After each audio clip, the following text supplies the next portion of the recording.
My name is Caleb Jephté Pierre. I'm from Haiti. I'm a journalist. I'm a Haitian journalist for like more than 10 years, and I work for Haiti Tempo as well.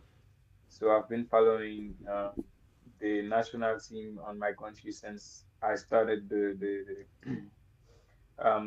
journalism. So yeah, that's me. That's Caleb Jephté Pierre, and then also I have my Facebook account, Twitter. You can like see me also on YouTube too.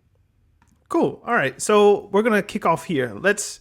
What? How is this World Cup being anticipated by Haitian fans? It's a huge thing because we have been waiting many generations just passed and then they didn't witness that, and then to be able to see that, to be able to see our country in the World Cup is a huge thing, and then we are grateful to see that, and also for the team because they put a lot of work, especially because the situation in Haiti is not really well. So they do everything possible to make the fans happy. So everybody was happy then that day. So till now, we're still celebrating the qualification for the World Cup.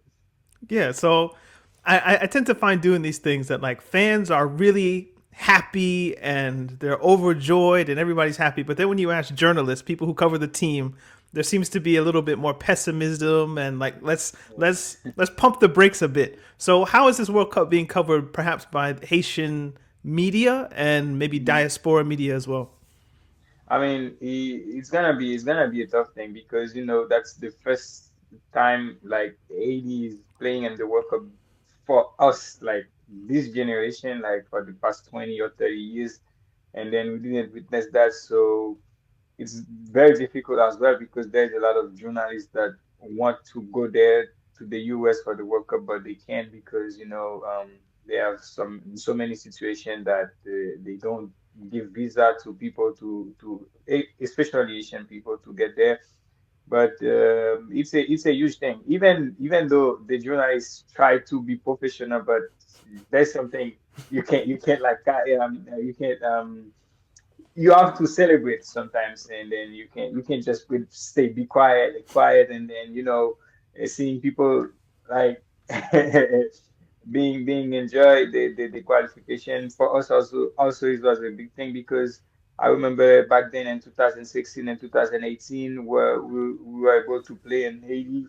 It was a huge thing to receive something like Costa Rica, for example, played twice in Haiti and Port-au-Prince, and that was like a big thing because even if it's a qualification, you can feel the vibe of the World Cup, and then being in the World Cup is gonna be something very different. I can tell. So, so where does football rank in Haiti sports? Is it number one? Is it number Yeah, two? Is it like with number cricket? Is one. it with baseball? Like where is it on the island? It's number one, and I guess 80% of the Asian people play soccer, and beside that, some people play tennis, some other play basketball, but soccer is the number one sport in Haiti. Cool. All right. If I could ask you maybe to diagnose or maybe like what is the condition of Haitian football right now? Is it in a good place? Is it in a bad place? Both domestically and then the ability to export talent. Actually, it's not again in a good place, but it's not so bad compared to like 3 years ago because now the Asian Federation and the clubs are creating a league and that they can play. It's not easy because you have to separate the league, and you play in the north. Somebody play in the some clubs play in the south because you can't travel like um how you want in the country because it's difficult. Gang members everywhere, but they are trying their best. Their best, and then also for exporting talents, it's very difficult because we have a league that not super good at advertising because we don't really have a channel to broadcast the match, and then people can't really watch the games. For example, if you're outside the country and then you want to watch a game, you have to find a Facebook Live somewhere in the world, and after that you can't. But to export talent, it's obviously the youth national teams. For example, we got three players who went to Europe and Spain, especially. You got Emerson Lisi and Miguel Joseph, who went for Rayo Vallecano. They played for the U17 and U20, and after that is that. So the best talents play for the youth national teams, and then they hope that they're gonna be doing great in the tournament they are playing, and then after that they're gonna see them and then probably get them exported from the country. Cool. So let's get into qualification. Maybe describe for me how Haiti qualified, and then their form since qualification in the friendlies. hmm So for the qualification, we were in a group with Costa Rica, Honduras, and Nicaragua. We play every our game, our home game. We play them in Willemstad, Curaçao because we couldn't play at home because CONCACAF said that it's not safe um, to receive game in Haiti, and also our main stadium is like controlled by gang members actually, so we can't really do nothing. And then we have only one good stadium that can play international football. So we play every game in Curacao. And we start against Honduras, a draw 0-0, and then after that we went to Costa Rica. That was a game of death because oh my God, we went from 2-0 to 3-2 and then 3-3, and especially because Nazon played a great game. I think it's gonna be probably the best game ever he played for Haiti. He scored three goals again and Keylor Navas. And then in October, we went to Nicaragua. We beat them 3-0. And then unfortunately, we lost against Honduras 3-0 also and Tegucigalpa.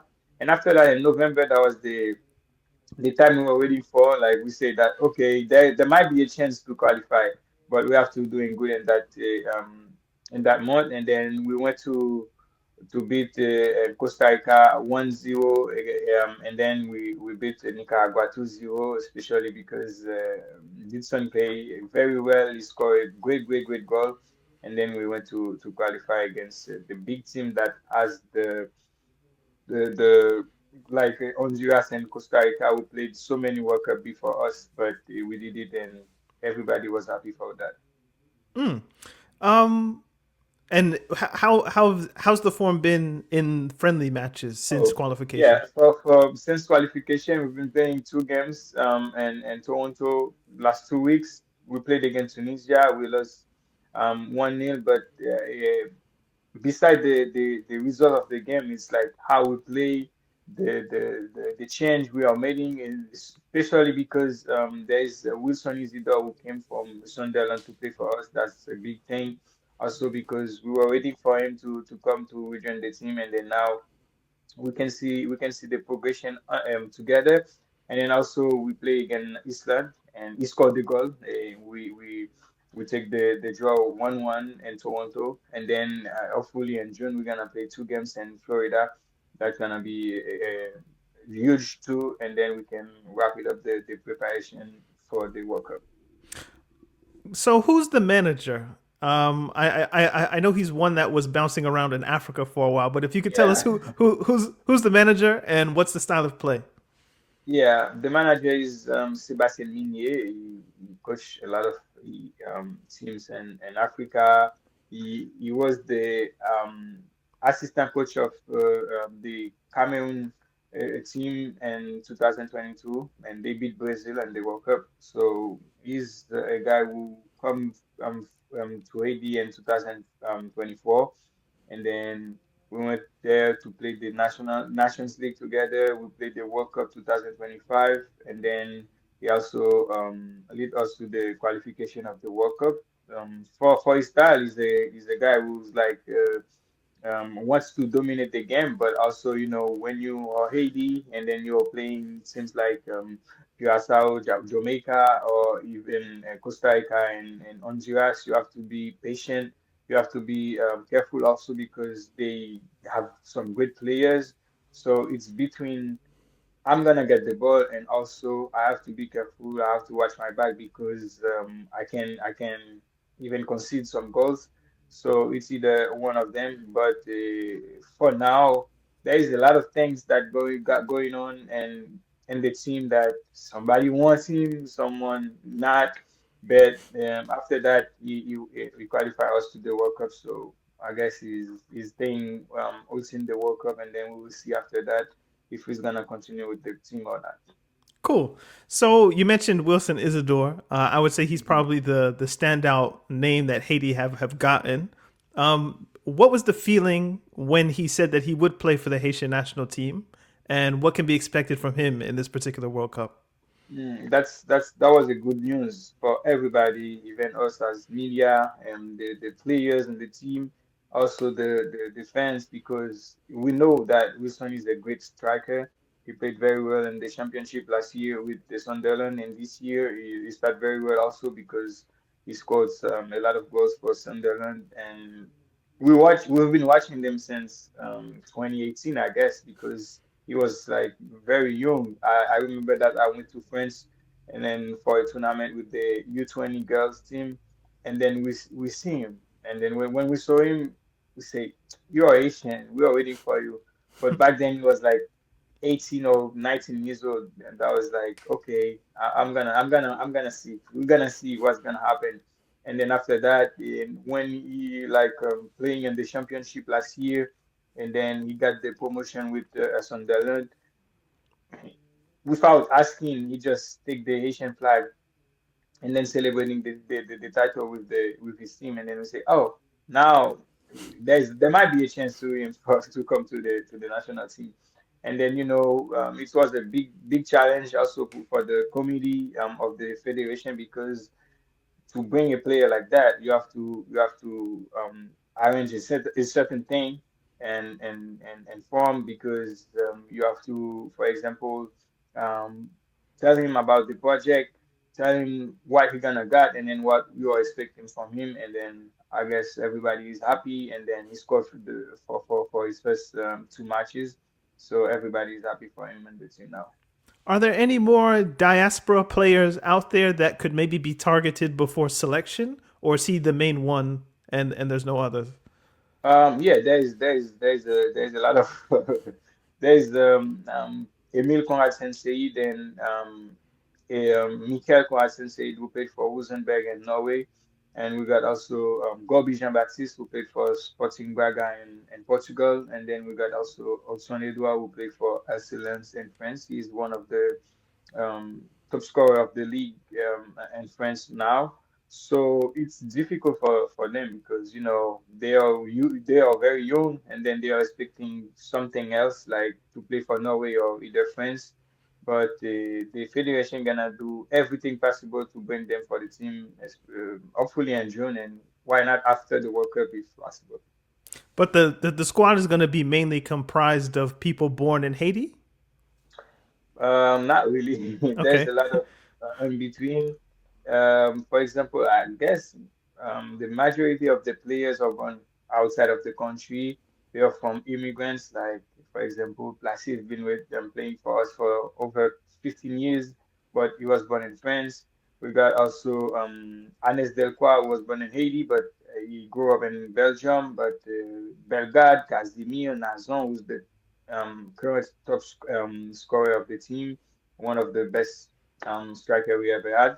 So he also born in France. So it's in between. We got some player who was born and raised in Haiti, but some others were born outside of the country. Cool. So maybe who's a name that people won't know that they'll see during the group stage that you think, oh, that guy's going to have a good tournament, or maybe he could have one. I feel like we're not talking a lot about Belgrade, Jephté Belgrade, who played for Wolverhampton in the Premier League, and we got also José Casimi, who played for Auxerre in the French league. And I will probably say a guy like Colin Sarkis, who played as a right back for us. He also played in the French league for SCO Angers. And I would say, for in my opinion, a guy like Danley Jean-Jacques who played for the Philadelphia Union, I hope he's going to have a big tournament, because he's been showing a lot of interesting thing in the past few years in the national team. And then we know that he's able to do on the pitch, and then we're gonna watch them, and then hopefully can do a great tournament for Haiti. I think I have three questions left. The Mhm. first of those three is what's the floor for Haiti and what's the ceiling? In other words, how good can they be and how bad can they be? How good can it be is, for example, get a victory in that World Cup, and also try to pass the first round, and that's the common goal, like for the 3 years staff and the coaches, everything. But also, we have been waiting for that game against Brazil because in the country, I feel like um, 80% of the soccer fan are also Brazil fan. So they love Brazil a lot, and then playing with Brazil and that World Cup means a lot to us as Asian. And then hopefully we can score against them or beat them. That's gonna be huge. And then I can tell you that that will be fire in the country because we know that that's gonna be a big game. And then a bad thing gonna be lost 3 games and then don't score a goal. I would be so sad, and then also the Asian fans. But hopefully we can do better than that. Who's your pick to win the World Cup, Caleb? Um, I would say Spain Okay. because Spain is a great team with a lot of great players. Especially we got Lamine Yamal who's on fire right now, and then also they have a good solid defense and midfielder as well, like Pedri, Zubimendi, Rodri, and Merino. So I give my pick to Spain, even though it's difficult because there's France on the other side too. But I choose Spain. So, last question. Is there anything I haven't asked about Haiti or Haitian football that you think is interesting that people should know or might want to know? Yes, I would say that it's not even it's not only for the men's team. We got a lot of great players and the women's team as well. Like for example, for now we got a contender for the Ballon d'Or and who's come from Haiti. He was born and raised in Haiti, and he played so many years in Haiti before going to Europe. Say it's Messi Dumone who played for OL Lyon. He's a great player, and then. Yeah, so that's the thing I want to add to all of the things that we just said. So yeah, and we're also proud to be Asian because it's difficult, but when we see things like that, like players are raising a flag outside of the country, in front of the world, or the team is going to the World Cup, that's something that brings joy to us, and then we are happy for that. Sounds good. Caleb, where can people follow you and where can they get your work? On Instagram, Facebook, and Twitter, also on YouTube, Caleb Jephté Pierre. Yeah, it's that. Yeah, all of the links are Yeah, going to be in the description. Caleb, I thank you for taking the time to do thank this, you. brother. Appreciate it. Thank you. Well, I'm Ross McCafferty. I'm a journalist at the Metro in the UK, but I am not here in that capacity. I am just a passionate Scottish football fan. I tweet from Ross McCaff. I'm refusing to leave Twitter. You take it from my cold dead hands. So, yeah, that's where I mostly share my frustrations with the football. And yeah, that's a bit of an outlet for me. So that's where to follow my takes on that and politics and other such nonsense. Cool. So let's start here. How do you feel like this World Cup is being anticipated by most Scottish people, Scottish fans you're running into, or just yourself? How are you feeling about it? It's really big. I think it feels slightly less big than it did in November. The game against Denmark was like nothing I've ever seen in my life. I would say it was the absolute pinnacle of watching Scotland for me. Um, just such an un-Scotland-like performance to score those kind of goals, to have the luck go our way, after the best part of 30 years of luck not going our way, and of us conceding goals like that, and of us, losing those games. Just a crazy, crazy campaign. Just six games over, I think, the course of 2 months. Uh, just a sort of autumn of anxiety, just watching us huff and puff, and then just that kind of explosion. I think things have tempered slightly. The more grim news has become from the US, but I think that excitement will start to build again. and it's just huge. I mean, it's 1998 was the last time we were there. I think a lot of people wish it was in probably a friendlier time zone, an easier place to get to, a less controversial regime, to be diplomatic about it. But I think everyone's just raring to go. The thing is, in Scotland itself, we have such an intense domestic season this season, which is actually, I think, taken over a lot of the brain space that people would normally have. I think Celtic, who are the most successful team in recent memory, have won something crazy like 10 of the last 11 league titles, possibly more. And to be honest, in recent years, they've usually got the league title wrapped up by this stage. So I think if that was the case, 2 and a bit months out, people would be a lot more fired up. But it's not a bad thing. Our domestic season is incredibly exciting, and we've got a 3-horse race for the title. Hearts have the chance to be the first non-Old Firm team to win in, I think, 40 odd years. So I think we're all just enjoying that at the minute, enjoying the kind of domestic game, and hopefully, that's going to spur on some of our big players as well. And I think once that all dies down, we'll be thrown right into it. It's not an easy job watching Scotland, as we proved in our 2 friendlies last month. But I think, once that domestic season wraps up, I think that's a factor that's probably gone a wee bit unremarked, that we almost can't really lock in for the World Cup. I think had it been another season of sort of Celtic dominance, then probably from about Christmas it would just be non-stop kind of World Cup fever. But luckily we've got this tight domestic league campaign to enjoy first. So it's funny you mentioned that, because my next question is, if people could, my second question is mostly describe the condition of your country's football. So what would you say is the state currently of Scottish football, both domestically and then the ability to maybe export players to the Premier League or parts beyond? I think it's in quite a healthy place. What used to happen was the best players from non-Old Firm teams, guys coming through from Hibs, Dundee United, Motherwell, teams like that, they would invariably go to Rangers or Celtic.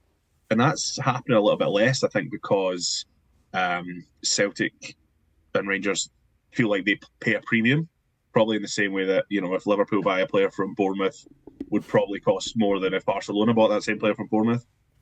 So that just happens a lot less. And I think now that there's so much data and stats around, I think some of the bigger countries, Italy's probably the prime example, are starting to feel like they're getting real bargains from Scotland. And to us, that's fantastic, because we can export these players. The fact that we've got 5 or 6 players playing abroad in each squad is, even beyond England, even is really huge for us. And nothing, the time was the majority of our players in the squad felt like they were coming from the English Championship or even lower.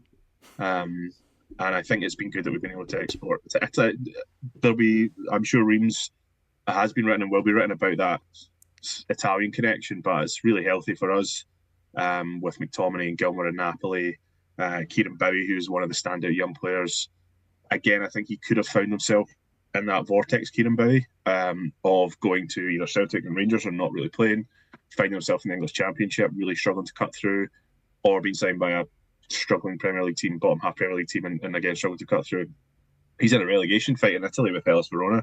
But I think stuff like that's really healthy, that we're getting these guys out there. Lennon Miller from Motherwell went to Udinese in the summer. And it's just brilliant that feels healthy to me. The crowds are quite healthy. We have the same problems we've always had. But I think the domestic game feels as strong as it ever has, especially with this title race that we've got. And internationally, I think we are exporting players much more than we used to. I don't know if it's that they're getting better advice than they used to, but the players themselves seem a bit more ambitious. That desire to go to another country and throw yourself in to a completely new culture, a new language, I think reflects really well on the national team, and is actually probably one of the reasons why we're in the form that we're in, competing in our third major tournament in 6 years, which is a lot more than we had in the previous 25 years. So I'm going to stick a pin in the Italy point. I want to get back to that one, but let's do qualification. Let's just run through that. So, what was the qualification campaign like? As you say, it was crazy with overhead kicks and all kinds of stuff. Yeah, I mean, I think what's crazy is that we were in a four-team group ourselves: Denmark, Greece, and Belarus. And I think we won that group. And there's probably a case to be made that we were the third best team in the group. We ended up, Belarus drew 2 each with Denmark in what might be one of the biggest results in their history. Just crazy. We got beat badly by, we had a kind of heroic 0-0 draw to start things off against Denmark. We huffed and puffed against Belarus and eventually got a win there. And then we were completely outplayed by Greece at home, somehow beat them. And then we were completely outplayed by Greece away and lost. And we thought that was that. And then Belarus pulled off this incredible result against Denmark and led to, as I say, one of the wildest games I've ever seen in my life. I think everything relies on that. It was so strange to have. I'm just so used to growing up with these, 2-year-long qualifying campaigns that some of the players we play in the first game are nowhere to be seen by the end, and then it might be that the manager's different as well, or that things have changed so dramatically. Just weirdly intense. I think it was September, October, November, basically, so 2 games each month. And it just came to that shootout against Denmark, and I think that'll live long in the memory. I don't know. I haven't seen a lot of other qualification. I know England did their usual, qualified after about 2 days. But I can't imagine there was a more dramatic qualification route than the one we took. As I say, just so un-Scotland, like just so not like us, to come through a game like that. And again, even to have the break of the ball with Belarus beating Denmark, that's not like us, to even get that slice like in the past. That's the type of thing that would happen to screw us over. Someone goes and beats. I think there's a famous one where Holland went and thrashed England, and it's crazy. Those crazy results never work in our favour, and somehow they did. But it was still a Scotland qualification campaign, so there was still moments of real frustration the way we played at times against Greece, in particular, even against Denmark. We let them back into the game twice. We needed this, these 2 incredible goals. But everyone's just on board. It's Steve Clarke is not the most visually pleasing manager. He was one of the murder ball and terror ball are the kind of names that are getting thrown around. And it's painful to watch at times. But he doesn't change, and he shows this incredible loyalty to the players that have played for him. And as frustrating as that can be, there's something admirable about that. And I think even the haters like I've been in the past would probably concede that that's one of the reasons for our success, because he sticks with these players and mostly always come through for them, and he tends to base it on what you've done for him. And I think has formulated this really good group of players who just buy in, who just get it. That segues beautifully into my next question. I'm wondering, with the kind of ruggedness of the football, and it's not aesthetically pleasing to watch at times, how are fans feeling about him? Is it just, hey, get us to the main event and everything is fine? Or does it need to look more polished and beautiful? Because after so many years, it feels like the ends, always justify the means. But maybe we're getting a big... I think people will feel different after this World Cup, because we've ticked it off now. I mean, not that we've ticked it off, we're not going to have a great time and hopefully go as far as we can, but he's now got us to World Cup. So that's ticked off. So actually, if he wants the next World Cup, if he wants 2028, where we're potentially we're one of the hosts for Euro 2028, I think people will want to see an improvement. I think one of the hardest things to deal with has been that we qualified for Euro 2020, which was obviously 2021, qualified Euro 2024, and that was the end of these long periods of pain. 1998 was the last major tournament we qualified for. And I think in the moment we just thought, let's go, let's enjoy it, let's do whatever. And it was kind of but I think both those tournaments we were the consensus worst team in the tournament. Both occasions we stank the place out, and that's where his tactics kind of let him down because he was too loyal to certain players. He was too rigid. We were 1-0. We were losing to, I think, drawing with Hungary in the last game, and you're waiting for 5 strikers to get subbed on, keepers to be coming up for corners and all kinds of madness, and it's just not really in his style. So I think because he's now got the World Cup ticked off, I think we'll reassess. I don't think there'll be any tolerance for the kind of performances we put in 2024, especially because again, 2021 we were just back. We had that sort of 0-0 win against England, as we would have considered it, and then came out of that and we were a bit like, okay, we were tournament. This whole group's never been in a tournament before, so let's just enjoy it for what it was. It was a crazy time still with COVID. England luckily didn't go on to win, which I think would have made that a bit starker. And then in 2024 was just a real disappointment because, many of the same spine of that team played again. They had that experience. We had an incredible qualification campaign. We beat Spain. We beat Norway away with a couple of last-minute injury time goals. We beat Georgia at home, who have been a bit of a bogey team for us in the past. And then we just went and we just completely just died. And I think there was the real disappointment after that, especially. And I was one of the first to think Clark should have went after that.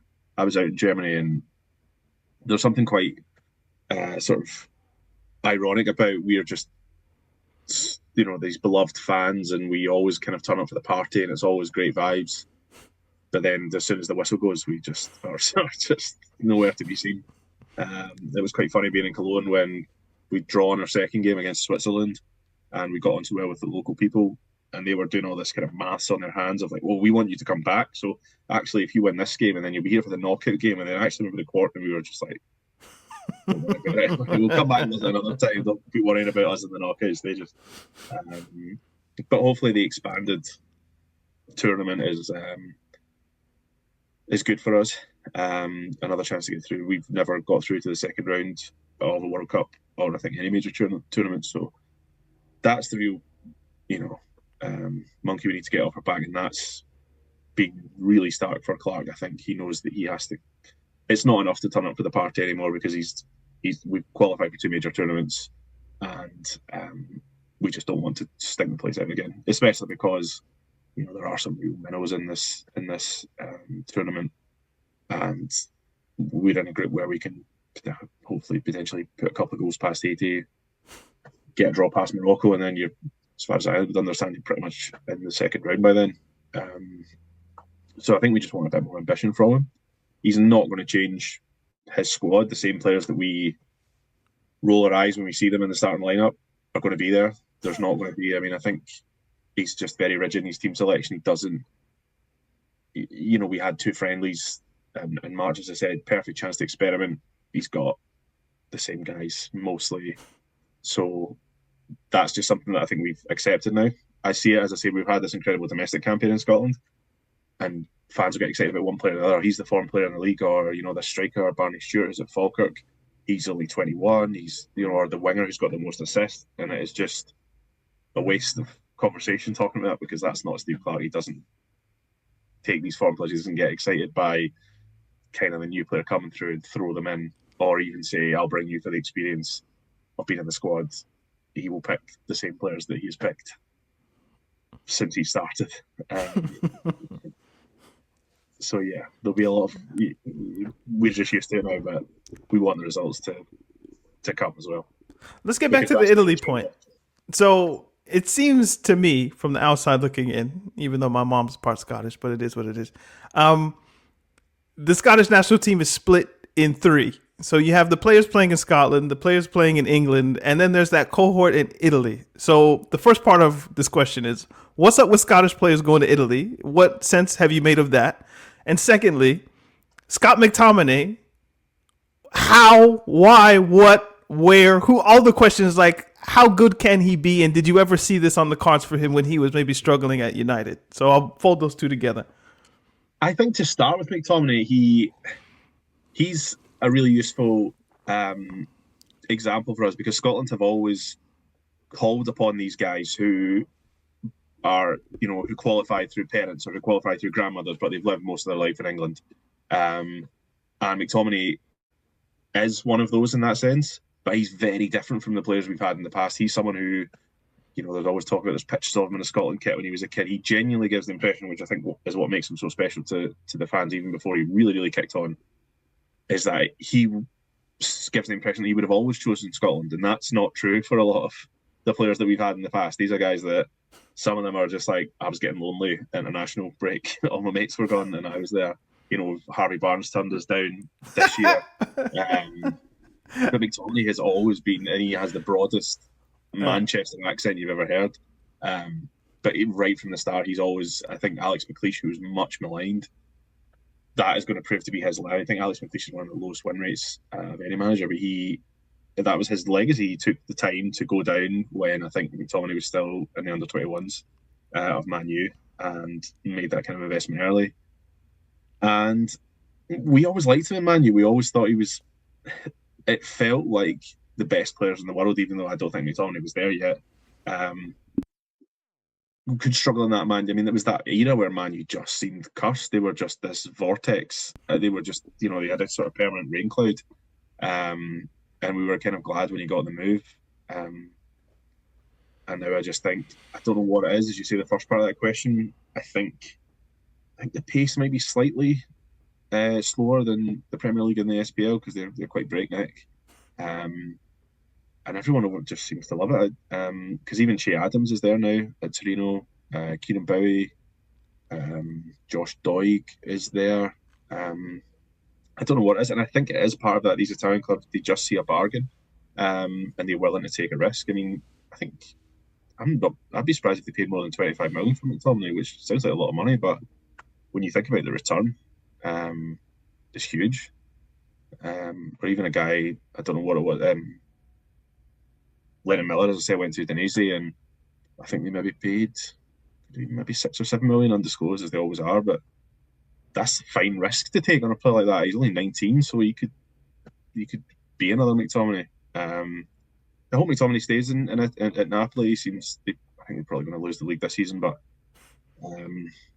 it's just brilliant. We've now got a TV channel, BBC Alba, which is the Gaelic language channel in Scotland, which is now showing Friday night football, which to me just kind of sums up the ridiculous of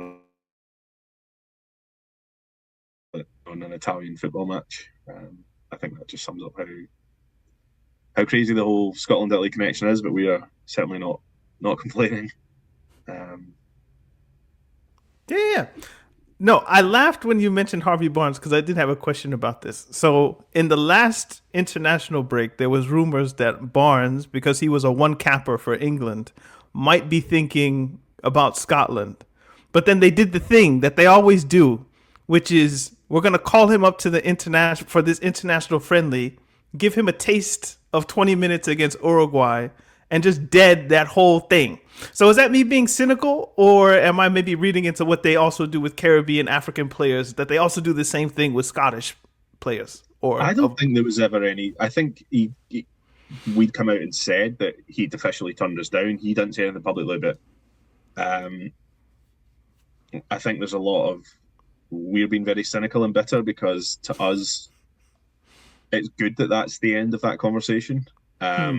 He was a clearly talented footballer, but he wasn't there for England, and there's something really funny about that because we're a very bitter people, and I think that is just perfect for us, because the worst thing is if he turns out for England and he's a superstar, and also probably the worst thing for us is for him never to play for England, because then in the back of our mind is like, is he actually going to maybe change his mind? So does that was a perfect outcome. Comes on 20 minutes against Uruguay, having been called up after about 15 players pulled out of the squad. Doesn't really do anything, and we can just be smug. I would have taken him. There was obviously debate about do we want him, but I think you can't turn down players like that. I'm just glad it's because had he not played those minutes for England, as much as we publicly come out and said, okay, we're done, we're kind of moving on, I think that was a story that we just dragged on and on to the World Cup, and that's a kind of park now, and that's beneficial. Okay, so last time I did this, I spoke with someone from Wales, and we had the discussion about Team GB. So this is my added question. In a political sense, I do think a union it has its merits, it has its demerits, of course. But in a sporting context, I don't like it. I don't like the idea of like when Olympic time that they just fold England, Scotland, Wales, Northern Ireland together. I don't like that because I think the flavors are different for sure. So what are your opinions about Team GB, and do you prefer it more in the kind of FIFA style sense than the Olympic sense? Yeah, I think that it's probably the one thing that unites Scottish football fans. Definitely, we have no desire for that. I don't think there was a single Scottish player in the Olympics, in the Olympics team in 2012. There was actually talk when there was the Team GB. It was always, this would just be 10 England players and Ryan Giggs, basically. And I think probably now it would be 10 England players and Scott McTominay, probably. Yeah, we just have no interest in it. For a while, Sepp Blatter, one of the reasons we were so keen to avoid the Team GB thing, which they did in the Olympics in 2012, was because FIFA, we thought, would then use it as an excuse to sort of force us to play together. It's just a bit awry. There's no way it could ever work. It's British sport is so weird in that sense. It's actually become a bit of a meme now that I guess it's a map or a sort of grid of like, in the Olympics it's all Britain, then in Ireland and rugby it's both the North of Ireland and the Republic play together. Then I think it was in hockey they also do that. Then in football we're all separate. Then in the Olympics Irish people can choose who they represent. I don't think football is ever in any danger of doing that. I think the rivalry might become more intense when we host Euro 2028, which has been hosted in Scotland, England, Wales and Ireland, because I think the question becomes who actually gets the automatic slots and who gets the kind of. I feel confident because I think there are very unique circumstances in which one of the host nations could fail to qualify for their own tournament, and in the past I would have said that is going to be Scotland. That's typical us to find the weird loophole that means that we don't qualify for our own tournament. But I don't think we're going to do that this season. All right, so let's get back to the World Cup. So, what do you think Scotland's floor is, and what do you think their ceiling is? Obviously, they're in a group with Brazil, perennial favorites, Morocco, African champions temporarily, and Haiti. There is no floor. There are 25 years of supporting Scotland has told me that there's always somewhere below rock bottom. It's possible we started to draw against Haiti, definitely. We play Curacao in a warm-up friendly, which is obviously seen as a kind of direct equivalent.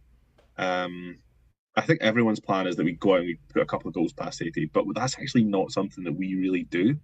We don't really. Bizarrely, we put 4 past Denmark, but we could play Haiti and kind of huff and puff. We play down to our level a little bit. We tend to just not run up the numbers against these small teams. So I think that's going to be a nervy 2 a.m. Morning. But I think everyone's take on it is basically let's beat Haiti, potentially draw with Morocco. They're a good team with a lot of good players. Bit of an asterisk next to their apparent win. And then Brazil is hopefully not important. I think possibly the only thing we're thinking of is that if Brazil beat Haiti and Morocco, they're guaranteed to go through. They're possibly guaranteed top of the group. And then we are thinking maybe they play a bit of a B team against us, but I suspect even Brazil's B team is pretty good. So I don't think anyone expects us to do anything there. It was weird watching the draw because everyone knew we were going into that group. There was never any question the second it started because it was a weird draw where someone would get drawn in Group H and I said, no, they can't go there actually, they have to get moved around. And as that started happening, you just saw Brazil and Morocco and we were like, we're 100% going in there. Which happened in 1998 we had Brazil, Morocco and Norway was our last group. So it feels like a nice bookend. But Haiti is the kind of the game. It's actually probably possible to get 3 points and go through as one of the best third place teams. But I think all of our chips are kind of down on that Haiti game and we need to beat them. If I can lift you, Ross, out of the pessimism for like 30 seconds, all right? Just so briefly, and dream a dream with me. How far can Scotland go? Let's say they get third place. Is just a round of 32 success? Just Well, being in the we could win a knockout game. or We could win a 16? we could win a cup game, as it were. I could see us winning that game if we come through that group. Yeah. I think there's nothing stopping us. We're going to win. But it's you just don't know how the players are going to react, because it would be the most uncharted territory. So they could then go, well, this is an absolute freebie, and we can just start really expressing ourselves, or they could completely panic. I think we can get through the group, and then I think all bets. So the last World Cups have been crazy. There's been some huge shocks. Morocco themselves went crazy far in 2022. We don't know what kind of impact the weather's going to have, what kind of impact the kickoffs are going to have. I believe we were playing a friendly in the US against Bolivia, so we're going to try and acclimatise. And I just think it's just going to be, it's going to be fun to watch us. It's bizarre to me that Italy aren't there as well. There's something weirdly serendipitous about that. So hopefully they'll all be supporting their Scottish heroes. That's fair. And then so a knockout win against England. We can retire happy. you could never play it again. It'll be fun. So who's your pick to win the World Cup? I have two more questions. This is one of them. Who's your pick to win the World Cup? Or favorites? You could give me like maybe two or three if you need. I remain terrified of England winning, as I am every tournament. I'm with you. They should have won it more than once. The talent they've got is absolutely frightening, but they never seem to quite gel. And they are also, and I'm saying this with a degree of solidarity, they're also a hard team to watch at the minute. They are not that exciting. I think I still can't really see past Spain. I think they are just more than the sum of their parts, and they always have been. It's hard to compare this team to the sort of 2008, 2010, 2012 team, but they were just by far and away the best team at the Euros, and I've not seen enough of Brazil to convince me. Otherwise, they didn't really do that well in 2022. I don't know who their real standout players are at the moment. Maybe I'm being biased, but when I saw a recent Brazil squad had something like 4 Wolves players in it, and I just thought that's just fundamentally wrong. I mean, every 10 was it just when you see 4 players playing for Wolves, you just think, oh, come on, Brazil. You wouldn't catch Pele or Jorginho or Wolves. All right. What's my last question? My last question is always the same. Is there anything I haven't asked you about Scotland, Scottish football culture, the fans, anything that you think is particularly relevant, interesting, that you think people might want to know or should know? I just think I'm kind of sorry that it's in America, because I think we can't show up and show out as much as we normally would. The Scotland fans in incredible numbers to the most meaningless games, which there have been a lot of in the 30 years since we haven't qualified. I'm just so thrilled for so many of the people that have done those hard yards that they can get to a World Cup. As I say, it sucks that they're going to have their social media poured over, and the atmosphere might not be the same, and the public transport might not be the same. But if you look at some of the images from Cologne in 2024, it was just a huge street party outside the cathedral. Everyone just looks forward to us arriving, and I think not only have we been deprived of World Cups over the past 30 years, I think World Cups themselves have been poorer for not having Scotland in them. And I'm just really excited for that to be rectified. And I hope that we can get beyond America. I hope we can go to Mexico, where I think we've been in the World Cup before. And maybe Canada, where there are a lot of Scottish people. And I'm just so excited for everyone that can get out there, because, as I say, I think we've been missed. Maybe not as much as Italy, but yeah, it just, as crazy as it sounds, considering they haven't been in a World Cup since I was a child. It does feel right. It does feel like we should be in a World Cup, and I'm thrilled that we are at last. Cool, Ross. I thank you for taking the time to do this. Where can people follow you again? Just on Twitter, Ross McCaff, all one word. Yeah, you can find my thoughts there. Cool. I appreciate it, bro. Thank you. No worries. Thanks, man.